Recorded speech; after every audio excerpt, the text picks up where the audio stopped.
Facts forming part of same transaction, same transaction का part बनाने वाले फैक्ट्स रेलेवेंट होते हैं।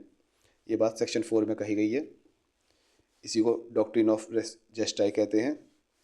ये एक लैटिन फ्रेज है जिसका मतलब है things said and done in the course of same transaction, same transaction के दौरान कही गई और की गई चीज़ें, मतलब things so connected with the main fact that they form part of same transaction, वे चीज़ें जो कि मेन फैक्ट से इस तरह कनेक्टेड हैं कि वे सेम ट्रांजैक्शन का पार्ट बनाती हों।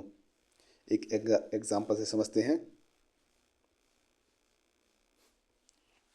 कोई एक्सीडेंट हुआ है, ए ने बी को अपनी गाड़ी से उड़ा दिया, इसका एक्सीडेंट कर दिया।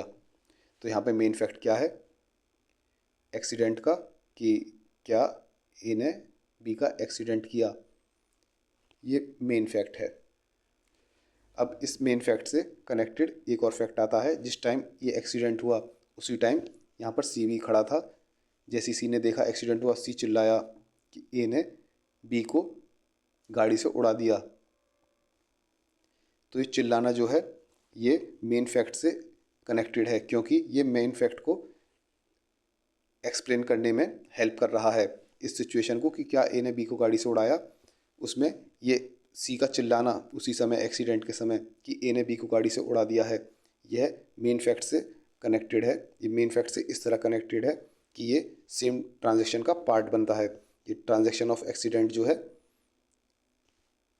ये इसी का पार्ट माना जाएगा। सी का चिल्लाना कि ए ने बी को गाड़ी से उड़ाया है, ये चिल्लाना इसी एक्सीडेंट के ट्रांजैक्शन का पार्ट माना जाएगा। ये होता है कि ऐसे फैक्ट जो कि सेम ट्रांजैक्शन का पार्ट होते हैं, सेम ट्रांजैक्शन का पार्ट बनाते हैं, वे रेलेवेंट होते हैं। तो यहाँ पर सी का चिल्लाना रेलेवेंट है।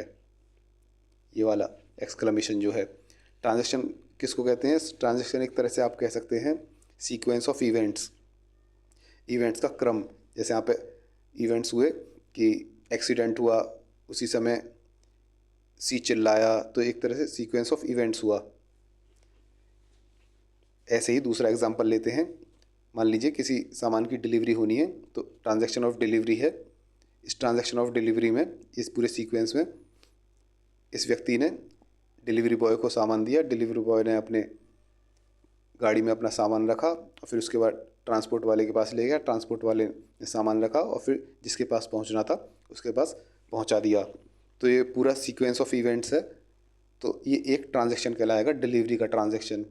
जैसे पहले जो पूरा एक्सीडेंट का ट्रांजैक्शन था कि गाड़ी से उड़ाया और फिर उसी समय ए ने चिल्लाया, ये पूरा ट्रांजैक्शन जो था एक्सीडेंट का था। ऐसे डिलीवरी वाले ट्रांजैक्शन में ये सभी फैक्ट जो हैं ये फॉर्म करेंगे डिलीवरी के ट्रांजैक्शन का पार्ट। ये सभी डिलीवरी के ट्रांजैक्शन का पार्ट माने जाएंगे ये सभी फैक्ट्स, और ये सभी फैक्ट्स रेलेवेंट होंगे। यदि डिलीवरी में कोई डिस्प्यूट आता है, यदि ये व्यक्ति कहता है मेरे पास सामान नहीं आया, तो सभी फैक्ट्स रेलेवेंट होंगे।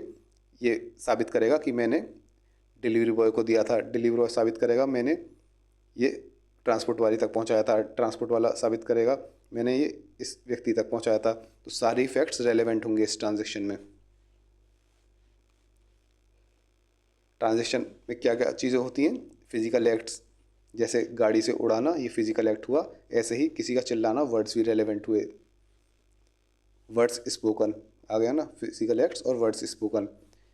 कौन से वर्ड्स? जो कि एक्ट के दौरान या फिर इमीडिएटली उसके आफ्टर कहे गए हों, जिससे कि कोई भी टाइम ना मिल सके उसे फैब्रिकेट करने का।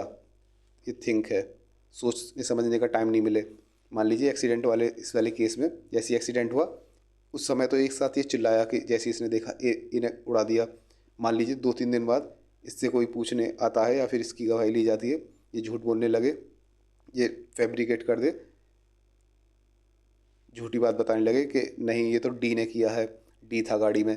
तो ये वाली बात नहीं मानी जाएगी। 2-3 दिन बाद वाली बात जो उसी टाइम हुई है बात, तभी बिल्कुल वो वाली बात मानी जाएगी, क्योंकि वो प्रोबेबली जिस टाइम हुई है वो ज़्यादा सत्य है। बाद में इसको झूठी गवाही देने का चांस मिल सकता है, फैब्रिकेट करने का चांस मिल सकता है। सी को इस व्यक्ति को लग रहा होगा मैं डी को ही फंसा दूं, तो फैब्रिकेट करने का इसको टाइम मिल सकता है। तो ऐसा नहीं चलेगा, उसी टाइम इमीडिएटली उसी टाइम कही गई बातें मानी जाती हैं। वर्ड्स स्पोकन ड्यूरिंग एक्ट और immediately after it, no time to think and fabricate. तो ट्रांजैक्शन में ये होते हैं, वर्ड्स होते हैं और फिजिकल एक्ट्स, दोनों चीज़ मानी जाती हैं। तो जैसे एक्सीडेंट के ट्रांजैक्शन में हमने देख लिया, ये एक्ट था और ये वर्ड्स थे।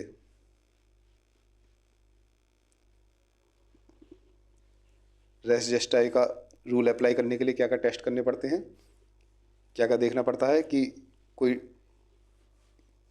फैक्ट रेलेवेंट है या नहीं, कनेक्टेड है या नहीं। एक तो वन कंटिन्यूस एक्शन होना चाहिए और वह कनेक्टेड बाय पर्पस होना चाहिए, और सर्टेन केसेस में spontaneous, immediate, not relevant if time to think and fabricate. ये हमने देख लिया। एक कंटिन्यूस एक्शन है, जैसे डिलीवरी वाले केस में इसने इसको दिया इसको दिया, ऐसी एक्सीडेंट वाले केस में एक्सीडेंट हुआ वह चिल्लाया, एक कंटिन्यूस एक्शन है। कनेक्टेड बाय पर्पस है, इसमें कनेक्टेड बाय पर्पस थे कि डिलीवरी हो रही थी, यहाँ पे मेन पर्पस है ये एक्सीडेंट वाला है। सर्टेन केसेस में जहाँ पे टाइम मैटर करता है वहाँ पे स्पॉन्टेनियस बोले जानी चाहिए वर्ड उसी समय, या फिर बिल्कुल जस्ट इमीडिएटली उसके बाद में, ज़्यादा टाइम ना मिले सोचने समझने का, फैब्रिकेट करने का। जैसे एक्सीडेंट वाले केस में जो उसी समय बोले गए वर्ड्स थे वो रिलेवेंट होंगे, बाद में बोले हुए वर्ड्स नहीं होंगे। केस लॉ लिखने हो तो सवलदास वर्सेस स्टेट ऑफ बिहार वाले केस में ए ने बी की गर्दन पर चाकू से हमला किया, और जो वहाँ लोग थे जिन्होंने यह देखा वह चिल्लाए कि ए बी को मार रहा है। ये एक्सक्लेम किया उन्होंने, एक साथ चिल्लाए कि अरे ए बी को मार रहा है। The exclamation is as much part of the transaction of murder as the gushing out of the blood from the wound inflicted on the neck. जितना कि गर्दन से खून निकल रहा था, ये खून निकलना जितना मर्डर के ट्रांजैक्शन का पार्ट है, उतना ही ये लोगों का चिल्लाना कि ए बी को मार रहा है ये भी उतना ही पार्ट है ट्रांजैक्शन ऑफ मर्डर का। महादेव वर्सेस मध्य प्रदेश वाले केस में कोर्ट ने कहा कि statement is relevant if made by a person who has seen the incident and uttered it simultaneously with the incident and or soon after it still under the stress of excitement caused by having seen the incident. Statement by persons other than eyewitnesses are hearsay. They are picked by the news from others. मतलब कि जिस व्यक्ति ने incident को देखा है, जैसे ऊपर वाला केस में इस व्यक्ति ने एक्सीडेंट को देखा था तो इसी की बात मानी जाएगी, और इसने भी जब इमीडिएटली या फिर जस्ट इसी के या तो साइमल्टेनियसली जिस टाइम एक्सीडेंट हुआ उस टाइम ये बात बोली हो, या जस्ट इमीडिएटली उसके बाद बोली हो, 2-3 दिन बाद बोली हो, तब रेलेवेंट नहीं होगी। और दूसरी चीज़, जिस व्यक्ति ने देखा है एक्सीडेंट होते हुए उसकी बात मानी जाएगी। जो लोग बाद में आए, मान लीजिए घटना हुई सुबह को, सब वहाँ से चले भी गए, बाद में शाम को लोग वहाँ पे इकट्ठे हुए, इस बारे में बातचीत चल रही थी, किसी ने कुछ कहा किसी ने कुछ कहा, तो उन लोगों की बात नहीं चलेगी जिन्होंने कही सुनी बातों पे के हिसाब से अपने स्टेटमेंट दिए। केवल जिसने देखा है उसी की बात मानी जाएगी। आई विटनेस के अलावा जो दूसरे लोगों के स्टेटमेंट है वे हेयर से कहलाएंगे, वे कही सुनी बातें होंगी, क्योंकि उन्होंने न्यूज़ दूसरों लोगों से, उनको न्यूज़ मिली थी कि ऐसे ऐसे यहाँ पे तो एक्सीडेंट हुआ था सुबह। तो ये हो गया आपका रेस्ट है या फिर facts forming part of same transaction. Next lecture में देखेंगे facts which are occasion, cause or effect of fact in issue.